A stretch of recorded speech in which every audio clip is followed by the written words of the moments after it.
मुझे जब जब पार्लियामेंट में बोलने का मौका मिलता है मैं जनता के मुद्दे उठाता हूं और शायद ऐसे टॉपिक्स उठाता हूं जिसे आमतौर पर संसद में नहीं उठाया जाता।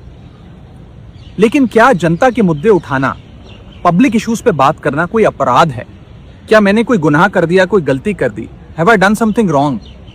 ये सवाल आज मैं इसलिए पूछ रहा हूं क्योंकि आम आदमी पार्टी ने राज्यसभा सेक्रेटेरिएट को ये कहा है कि राघव चड्ढा के पार्लियामेंट में बोलने पर रोक लगा दी जाए। जी हां, आम आदमी पार्टी ने पार्लियामेंट को यह सूचित किया है कि राघव चड्ढा को पार्लियामेंट में बोलने का मौका ना दिया जाए। अब भला कोई मेरे बोलने पर रोक क्यों लगाना चाहेगा? मैं तो जब बात करता हूं देश के आम आदमी की बात करता हूं। एयरपोर्ट पर मिल रहे महंगे खाने की बात रखी, जोमैटो ब्लिंकिट के डिलीवरी राइडर्स की प्रॉब्लम रखी, खाने में मिलावट का मुद्दा उठाया, टोल प्लाजा लूट से लेकर बैंक चार्जेस लूट की बात करी, यहां तक कि मिडिल क्लास पे टैक्स के बोझ से लेकर कंटेंट क्रिएटर्स पर स्ट्राइक क्यों करी जाती है, टेलीकॉम कंपनियां कैसे 12 महीने में 13 बार हमसे रिचार्ज कराती हैं, डेटा रोल ओवर नहीं देती हैं, रिचार्ज खत्म होने के बाद इनकमिंग रोक देती है, तमाम इश्यूज मैंने सदन में उठाए।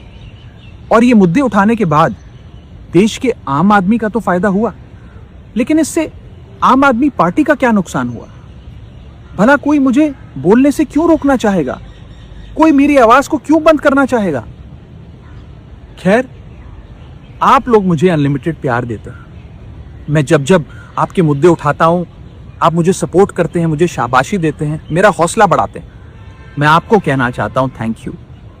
ऐसे ही मेरा हाथ और मेरा साथ थामे रखिएगा, छोड़िएगा मत। मैं आपसे हूं और मैं आपके लिए हूं। और जिन लोगों ने आज पार्लियामेंट में मेरे बोलने का अधिकार मुझसे छीन लिया, मुझे खामोश कर दिया, मैं उन्हें भी कुछ कहना चाहता हूं। मेरी खामोशी को मेरी हार मत समझ लेना। मेरी खामोशी को मेरी हार मत समझ लेना।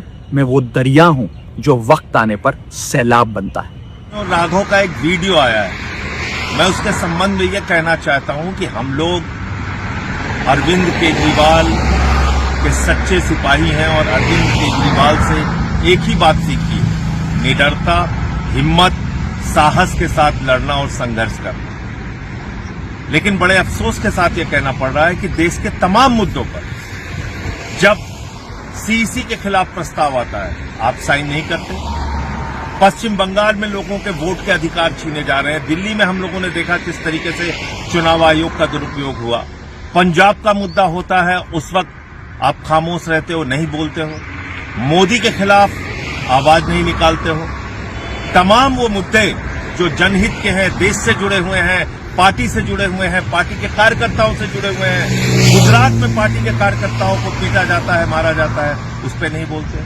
पंजाब के तमाम अधिकारों को छीनने का काम केंद्र सरकार और मोदी सरकार करती है, उस पर नहीं बोलते। तो ये बहुत सारे मुद्दों पर वॉकआउट करने का मामला आता है, उस समय वॉकआउट नहीं करते। तो ये तमाम चीजें हैं जिसका जवाब देश आपसे चाहता है, लोग आपसे चाहते हैं। जय हिंद।